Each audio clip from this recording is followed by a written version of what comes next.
मुस्कुराने का मौका है पूरे देश के लिए, क्योंकि भारत ने थॉमस कप जीत लिया है। भारत ने इतिहास रच दिया है, वो काम कर दिखाया जो आज से पहले नहीं हुआ। इतिहास रचा गया है, थॉमस कप जीत गया है और बैडमिंटन में लहराया है तिरंगा। भारत ने पहली बार थॉमस कप जीत लिया है। लक्ष्य एंड टीम ने जबरदस्त प्रदर्शन किया है, 14 बार की चैंपियन इंडोनेशिया को हरा दिया है। और इस बीच में बड़ी खबर, प्रधानमंत्री नरेंद्र मोदी ने थॉमस कप में जीत की बधाई दे दी है। भारतीय बैडमिंटन टीम ने इतिहास रचा।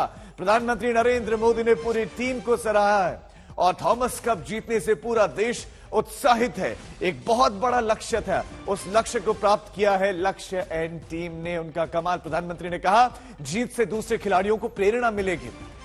बहुत बड़ी खबर है, क्योंकि इंडोनेशिया को 3-0 से हराया गया। ये वो इंडोनेशिया है जो 14 बार की चैंपियन रही है। उसको हरा पाना यानी कि एक सपने के बराबर था, जिसका सच हो जाना है। कड़ी मेहनत के बाद ही इस लक्ष्य को प्राप्त किया जा सकता था। भारतीय बैडमिंटन टीम ने इतिहास रचा है। प्रधानमंत्री नरेंद्र मोदी ने भी यह बात कही है। भारतीय बैडमिंटन टीम ने पहली बार थॉमस कप जीता है और किस टीम को हराया है? ये वो टीम है जो 14 बार की चैंपियन रही है, जिसको हरा पाना अब तक कहा जाता था कि नामुमकिन है, बहुत मुश्किल टीम है। लेकिन भारतीय टीम ने ऐसा कर दिखाया। इसके पीछे के फैक्टर्स बहुत सारे हैं। भारत भी खेलों के प्रति खेलों को बढ़ावा दे रही है। अच्छे कोचेस हैं, जो खिलाड़ी हैं मेहनत बहुत कर रहे हैं। लेकिन प्रधानमंत्री ने जो ट्वीट किया है वो आप देखिए। प्रधानमंत्री ने ट्वीट किया, लिखा, भारतीय टीम ने इतिहास रच दिया है। थॉमस कप जीतने से पूरे देश में खुशी की लहर है। टीम को बधाई और भविष्य के लिए शुभकामनाएं। प्रधानमंत्री आगे लिखते हैं, इस जीत से दूसरे खिलाड़ियों को प्रेरणा मिलेगी। प्रधानमंत्री नरेंद्र मोदी ने ट्वीट किया है। और इसी खबर पर नितिन श्रीवास्तव हमारे संवाददाता ज्यादा जानकारी के साथ जुड़ गए, न्यूज़रूम से हमारे साथ जुड़े हैं। नितिन, 14 बार की चैंपियन को हराना, 3-0 से हराना, कितना बड़ा कारनामा? बड़ा कारनामा है, क्योंकि अनडाउटली आप ये देखिए कि ओवर द इयर्स जिस तरीके से इंडियन बैडमिंटन टीम परफॉर्म करते आई है और जिस तरीके से उन्होंने अपने परफॉर्मेंस लेवल को इंक्रीज किया है।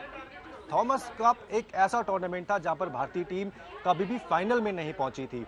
इस बार इस टीम ने सदी हुई परफॉर्मेंस दी, कैलकुलेटेड परफॉर्मेंस दी। अगर मैं ये कहूं तो शायद ज़्यादा बेहतर होगा, क्योंकि हर एक टीम के मेंबर को ये पता था कि उनके लिए कितना बड़ा ये टूर्नामेंट है, कि अगर यहां पर आप फाइनल्स तक का सफर तय कर लेते हैं तो उसके बाद जीत हासिल करना शायद इतना मुश्किल नहीं होगा। लेकिन वही सामने आपके देखिए किस तरीके से लाइनअप तय हुआ था। अगर आप सेमीफाइनल से शुरुआत करिए, सेमीफाइनल में डेनमार्क जैसी टीम थी इंडियन टीम के सामने, वहां पर भी भारतीय टीम ने डेनमार्क को हराया। उसके बाद आपने फाइनल में जगह पक्की की और आपके सामने आ पहुंची इंडोनेशिया, जिसके पास ऑलरेडी 14 बार इस टूर्नामेंट को जीतने का टाइटल है उनके नाम पर। लेकिन भारतीय टीम यहां पर कैलकुलेटिव तरीके से चली। आज लक्ष्य सेन ने जब दिन की शुरुआत की, उन्होंने पहला ही मुकाबला जो है अपना इंडिविजुअल कैटेगरी का मुकाबला वो जीता। वहां से मोरल बूस्ट हुआ टीम का। जब डबल्स की बारी आई, वहां पर भी सात्विक साईराज और चिराग शेट्टी ने इंडोनेशिया के डबल्स प्लेयर्स को मतलब मैं कह सकता हूं कि लगातार बैक टू बैक गेम्स में उन्होंने तगड़ी मात दी। बारी आती है किदाम्बी श्रीकांत की। तीसरा मुकाबला था जहां पर भारतीय टीम तब तक 2-0 से लीड कर रही थी और तीसरे मुकाबले में किदाम्बी ने वो काम कर दिया जिसके लिए भारत लंबे समय से इंतजार कर रहा था और भारतीय टीम ने पहला ये टाइटल। आप बता रहे कलेक्टिव परफॉर्मेंस और उसके बाद ही थॉमस कप जीत पाए हैं। नितिन, क्रिकेट की जब बात होती है तो हर कोई उसके बारे में जानता है, लेकिन थॉमस कप के बारे में आप बताइए।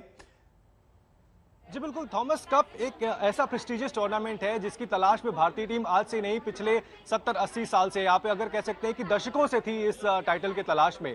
थॉमस कप चूंकि एक ऐसा इलेक्टेड टूर्नामेंट है जहां पर हर टीम आती है जो कि इस टाइटल को जीतने का सपना रखती है। चाहे आप जिस तरीके से हम देखते हैं कि ओलंपिक्स में अगर हर टीम जो जब जाती है तो चाहे वो इंडिविजुअल मेडल हो या फिर टीम मेडल हो, उसके लिए वो जोर आजमाइश करती है। सेम उसी तरह से वर्ल्ड चैंपियनशिप बैडमिंटन का और उसके बाद थॉमस कप बहुत ही इंपॉर्टेंट टूर्नामेंट होता है। और यहां पर जिस तरीके से भारतीय टीम ने जीत दर्ज की है, बिल्कुल वो काबिल तारीफ है। और इतिहास के पन्ने में नाम दर्ज करना, मेरे पास शब्द नहीं है कि मैं किस तरीके से इस टीम को आपके सामने एक्सप्लेन कर सकूं।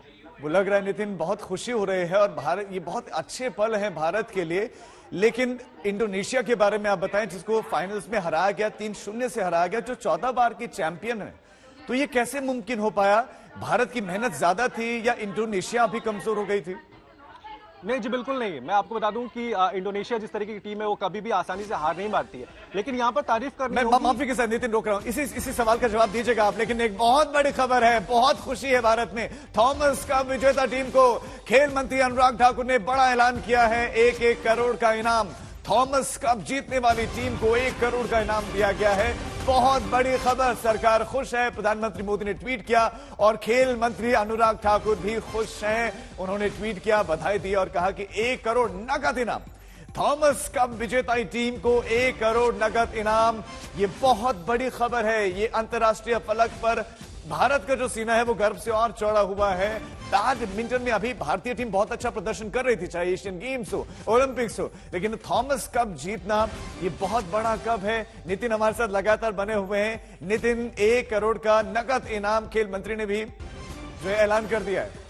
जी बिल्कुल, मैं यही एक्सपेक्ट कर रहा था कि अभी तक खेल मंत्री का वो ट्वीट क्यों नहीं आया, क्योंकि ऐसी जानकारी थी कि जब भी भारतीय टीम अगर इस टूर्नामेंट को जीत लेती है तो मिनिस्ट्री की तरफ से जरूर कुछ न कुछ हौसला अफजाई के लिए एक मोटिवेशनल जो स्टेप उठाया जाएगा, और वही किया अनुराग ठाकुर, जो कि हमारे स्पोर्ट्स मिनिस्टर हैं। उन्होंने ट्वीट कर इस इनाम की घोषणा की।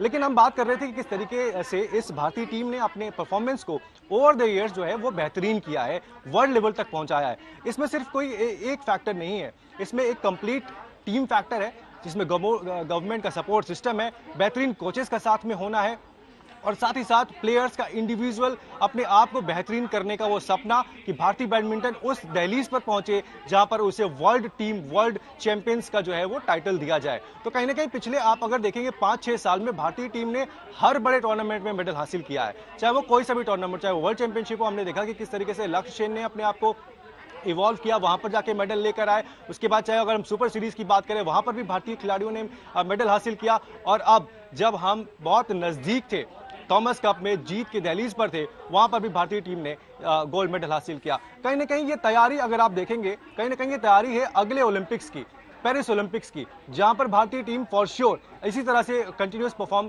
करती आएगी, और मुझे उम्मीद है कि जरूर वहां पर इस बार भारत का मेडल कलर बदलेगा। नितिन, जो फाइनल मैच आपने देखा 3-0 से जो है इंडियन टीम जीती है, ये जो तीनों मैच रहे कैसे, एक तरफा रहे या टफ कंपटीशन था, और लेकिन लक्ष्य जीत गए? क्या हुआ था आखिर फाइनल मैच में, क्या हुआ था? देखिए, वही मैं कह रहा हूं कि लक्ष्य को थोड़ी सी चुनौती पहले मिली थी, लेकिन बाद में उन्होंने क्या किया कि ये मुकाबला 3 गेम्स तक चला गया था, लेकिन बाकी दोनों जो गेम्स थे उन्होंने स्ट्रेट गेम्स में जीते। सिमिलरली डबल्स के मुकाबले में भी ऐसा ही हुआ। हालांकि ये जरूर, मैं माफी के साथ आपको नितिन रोक रहा हूं। पूर्व खेल मंत्री और मौजूदा केंद्रीय मंत्री इस वक्त हमारे साथ जुड़ गए, किरण रिजिजू जी। बहुत बड़ा पल भारत के लिए, क्या कहना चाहेंगे? मैं तो अभी कश्मीर में हूं, लेकिन जब क्वार्टर फाइनल्स और सेमीफाइनल्स में जो बहुत बड़ा उलटफेर हुआ और डेनमार्क और इंडोनेशिया को जब हराया तो मुझे मालूम हो गया कि ये मलेशिया, इंडोनेशिया, डेनमार्क, ये जो इतने बड़े बड़े कंट्री है, 2 को हराया है तो तीसरा कभी जरूर हराऊंगा।